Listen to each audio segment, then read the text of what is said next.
Dakar Dem Dikk. salaamaaleykum mbokk yi dal leen ak jàmm ci seen chaîne Dem Dikk TV tey 3 avril 2020 ministre de la santé ñëw jox ñu communiqué comme quoi que am nañ téeméer ak juróom-ñaari cas yoo xamante ne déclaré nañ leen alhamdulilah juróom-benn fukk ak juróom-benn yi wér nañ ba dellu seen i kër téeméer ak fanweer ak juróom-ñett yi yoo xamante ni ñu ngi leen di traité loolu day wane ne suñu système de santé suñu médecins yi vraiment ñu ngi def liggéey boo xamante ne bu mucc ayib la ñu ngi combattre Covid-19 avec toute leur énergie donc kan moo def mooy population bi ànd ak ñoom def synergie continuer xeex maladie bi ci même lancé boobu noonu la Dem Dikk jug renforcer li mu doon def moo tax suñu arrêt bus yi nekk dañ koo doté gel hydroalcoolique maanaam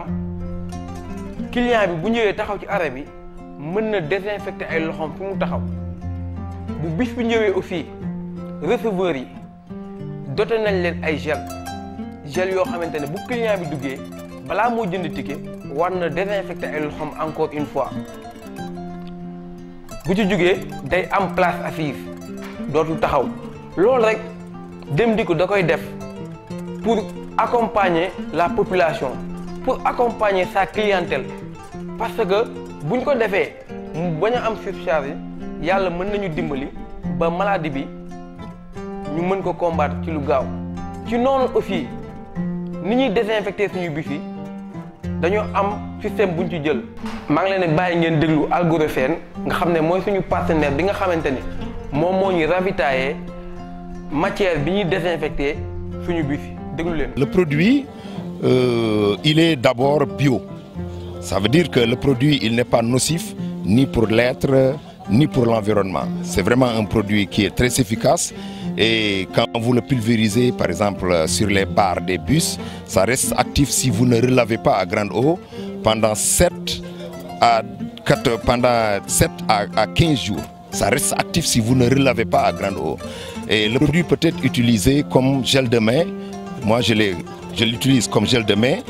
Hein, et ça reste actif pendant 12 heures si vous ne relavez pas à grande eau. Donc vraiment c'est un produit qui n'est pas nocif et qui est vraiment très utile pour éliminer toutes sortes de virus, de bactéries, de champignons. Le produit vraiment est très rassurant et le produit a fait l'objet de beaucoup de tests, hein, des tests toxicologiques, des tests écotoxicologiques, efficacité biologique. Vraiment c'est un produit très rassurant qui a les certificats qu'il faut pour ça. Ouais. Je donne aux clients, surtout aux clients de Dakar Dem Dikk aujourd'hui qui l'utilisent, d'être confiants. Aujourd'hui par rapport à ce produit, Inch'Allah, rien ne pourra plus leur arriver.